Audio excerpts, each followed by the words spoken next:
Hi అండి, అందరికీ నమస్కారం. మనం ఈరోజు వీడియోలో అసలు కుంభమేళా అంటే ఏమిటి అని దీని వెనక ఉన్న చరిత్ర ప్రాముఖ్యత తెలుసుకుందాం. మరి ఇప్పుడు మనం వింటున్నాం కదండి, మహాకుంభమేళా జరుగుతుంది ప్రయాగలో అనేసి. మరి అసలు ఈ మహాకుంభమేళా అంటే ఏమిటి, దాని అర్థం ఏమిటి, దాని చరిత్ర ఏమిటి, అలాగే ప్రాముఖ్యత ఏమిటి అనేది ఇప్పుడు తెలుసుకుందాము. ముందుగా మహాకుంభమేళా 2025వ సంవత్సరం ఎప్పుడు ప్రారంభమవుతుంది, అలాగే ఎప్పుడు ముగుస్తుంది, ఎక్కడ జరుగుతుంది అనే విషయం తెలుసుకుందాము. 2025వ సంవత్సరం మహాకుంభమేళా జనవరి 13వ తారీఖు పౌర్ణమి రోజు ప్రారంభమవుతుంది.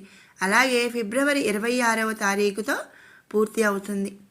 ఈ సంవత్సరం మహాకుంభమేళా ప్రయాగలో, అలహాబాద్ ప్రయాగలో జరగనుంది. ఇక అసలు మహాకుంభమేళా అంటే ఏమిటి, దీని చరిత్ర ఏమిటి, అసలు కుంభమేళాలు ఎన్ని రకాలు ఉన్నాయి అనే విషయాన్ని ఇప్పుడు తెలుసుకుందాము. హిందువులు దీనిని ఎంతో ఘనంగా భక్తి శ్రద్ధలతో జరుపుకుంటారన్నమాట. అయితే అసలు ఈ కుంభమేళాను ఎందుకు నిర్వహిస్తారు అనే విషయానికి వస్తే, ఈ కుంభమేళాలు నిర్వహించడం వెనుక ఉన్న ప్రాముఖ్యత ఏమిటి వంటి విషయాలు ఏమిటి అంటే, అమృతాన్ని గెలుచుకునేందుకు దేవతలు అసురులు సముద్ర మథనం చేశారు. మనకు ఆ విషయం తెలుసు కదండి. ఆ సముద్ర మథనం చేసినప్పుడు ఆ సమయంలో ఏమైందంటే, ప్రయాగ్రాజ్, హరిద్వార్, నాసిక్ అలాగే ఉజ్జయిని నదులపై అమరత్వాన్ని ఇచ్చే అమృతం పడిందని చెప్తారనమాట. జ్యోతిష శాస్త్రం ప్రకారం, నక్షత్రాల స్థాన ప్రకారం ఈ కుంభమేళా సమయంలో ఆ పవిత్ర నదుల నీరు అమృతంగా మారుతుందని భక్తులు భావిస్తారు. అందుకే ఈ కుంభమేళా సమయంలో హిందువులు తమ పాపాలను పోగొట్టుకోవడానికి పవిత్ర నదుల వద్దకు వెళ్తూ ఉంటారన్నమాట. ఇక కుంభమేళా అంటే ఏమిటి? కుంభ అంటే సంస్కృతంలో కుండ అని అర్థం, అంతేకాకుండా కలశం అని కూడా అర్థం వస్తుంది. అలాగే ఈ రాసుల్లో కూడా కుంభరాశి ఉంటుంది. ఈ రాశిలోనే కుంభమేళాను నిర్వహిస్తారు. మేళా అంటే జనసమూహం, కూటమి అలాగే జాతర అని కూడా మనం చెప్పచ్చు. పవిత్ర నదుల దగ్గర ఇలా కూటమిగా రావడాన్నే కుంభమేళాగా పిలుస్తారు. కుంభరాశిలో ఉన్నప్పుడు ఈ మరి అందరూ కూడా సమూహంగా కూటమిగా వస్తారు కాబట్టి పవిత్ర నదుల దగ్గరికి దీన్ని కుంభమేళాగా పిలుస్తారనమాట. ఇక కుంభమేళాల్లో ఎన్ని రకాలు ఉన్నాయి అనే విషయానికి వస్తే, సాధారణంగా కుంభమేళా అనేది ప్రతి 4 సంవత్సరాలకు ఒకసారి నిర్వహిస్తారు. అర్ధ కుంభమేళా అనేది ప్రతి 6 సంవత్సరాలకు చేస్తారు. హరిద్వారు, ప్రయాగలలో ఈ అర్ధ కుంభమేళా జరుగుతుందన్నమాట. పూర్ణ కుంభమేళా అనేది ప్రతి 12 సంవత్సరాలకు ఒకసారి చేస్తారు. మరి మనందరికీ తెలుసు కదండి, ప్రతి సంవత్సరం కూడా ఒక్కొక్క నదికి పుష్కరాలనేవి వస్తూ ఉంటాయి. 12 నదులకు 12 పుష్కరాలు అయిపోయిన తర్వాత మరి ఆ సంవత్సరం ప్రతి 12 సంవత్సరాలకు ఒకసారి పూర్ణ కుంభమేళా అనేది చేస్తారనమాట.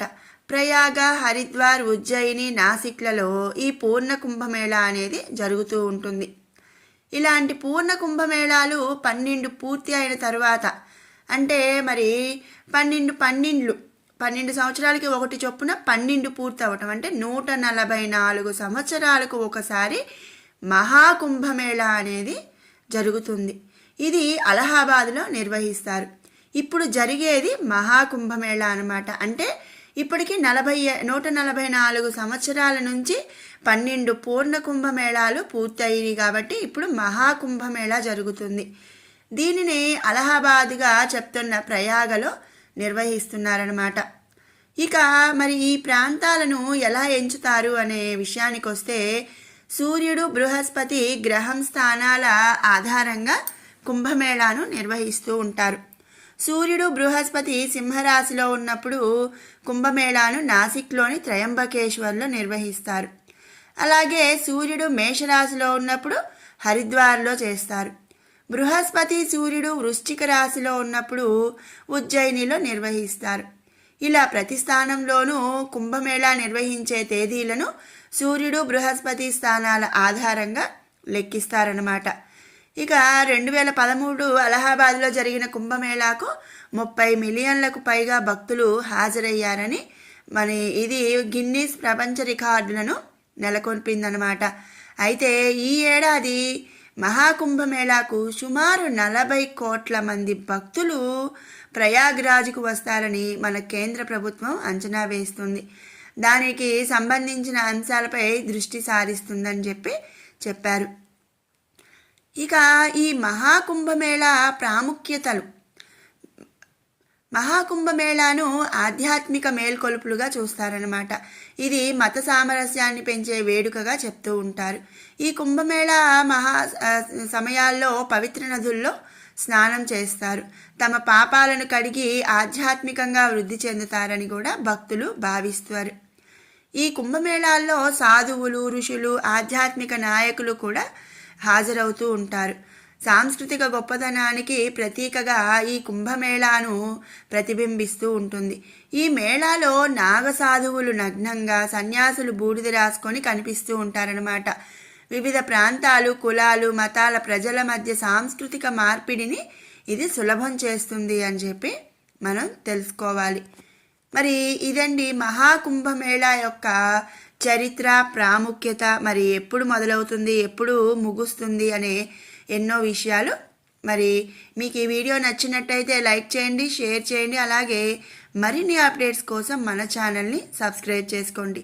అంతేకాదండి, మీరందరూ కూడా మహాకుంభమేళా కార్యక్రమంలో పాల్గొని మరి మీరు కూడా ఆధ్యాత్మికంగా మరి మెరుగుపడాలని, అలాగే ఈ వీడియోని వీలైనంత ఎక్కువ మందికి మరి షేర్ చేయండి. అలాగే లైక్ బటన్ క్లిక్ చేయటం మర్చిపోమాకండి.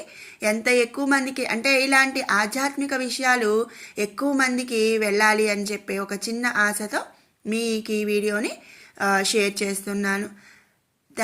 Thanks for watching.